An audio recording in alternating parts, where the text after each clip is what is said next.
So, Ghost Leader was telling me about this game that went 67 rounds, and the only reason it ended is because the party leader had to go to work, which pulled him out.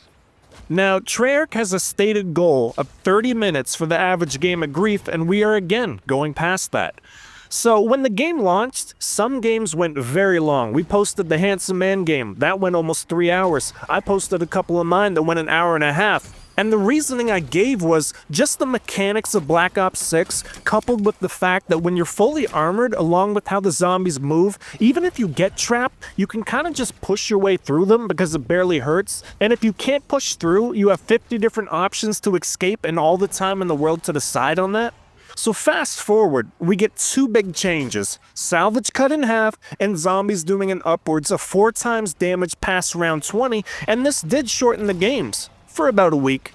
Then not only did they start to go long again, some games go even longer than they did before the patch. And what I chalk this up to is, accidentally, Treyarch taught people how to play the game out of necessity. And what I mean by that is, at first when people sent in clips from 6, I kept thinking to myself, you're playing it like it's 2. You're not using all the utility this game has to offer. There's so much more here that people just aren't making use of. Part of that was because they didn't need to.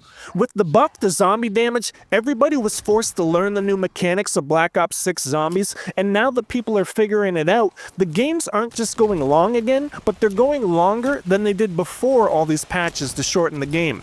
A good player with intimate knowledge of Black Ops 6 Zombies, especially the high round guys who are just now coming over to Grief, could damn near go forever outside of a momentary lapse of judgment, which for high round guys that are used to 20-hour games of Zombies, 2 hours on Grief is nothing. Not going to be too many mistakes.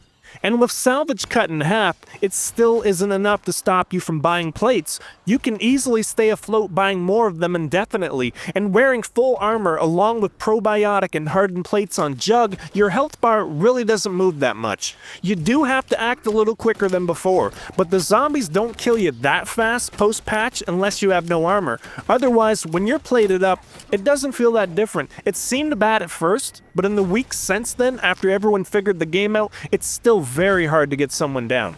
They tried the nuclear option, but we may need the direct energy weapon option to get games down to 30 minutes. Here's the changes I would propose.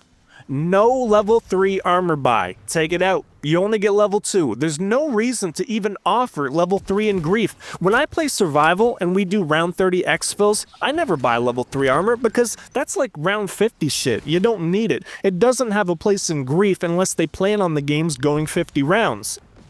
No Tribologists. Forget cooldowns. We're past that. After some of the games I've been in and some of the games I've seen from you guys, all of us have seen one of these hour-plus games, and a few of us have even seen 3-hour-plus games, and a lot of the time, the root cause is Tribologist. I don't think it can be balanced. You can't keep up with the person. Hell, the zombies themselves can't keep up with the person. So even with a cooldown, it's still busted unless it's one hell of a cooldown.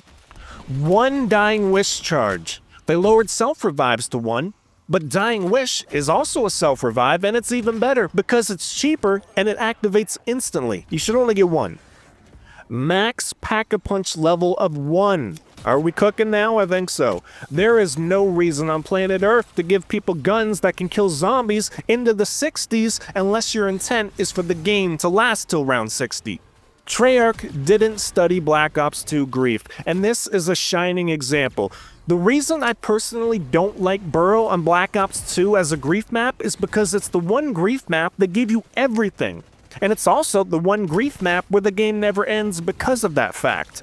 Cell Block takes away Jug. Town takes away Wonder Weapons and the AN wall buy. Farm takes away Pack-a-Punch and Knuckles. This was already thought about in the original, and something I was concerned with from the beginning when they announced every Grief map on 6 will have all gear available. That was a recipe for disaster. There needs to be some limits on what you can have because otherwise the games will never end, just like on Burrow in Black Ops 2 Grief.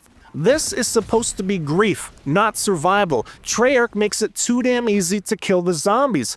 They should be a tool for knocking down players on the other team. That's how Black Ops 2 Grief was, because eventually, the zombies are just too hard to kill. But that's not the case in this game until about hour 3. No kill streaks that make you invincible. So that's Chopper Gunner, Mutant Injection, Hellstorm Missile, and RCXD. Or make them a one-time purchase just like self-revives. Armor plates should cost 100 in Grief. That way a single salvage pickup is no longer enough to get a plate back. And Aether Shroud needs to be restricted or made so slow to charge you only get to pop one per game.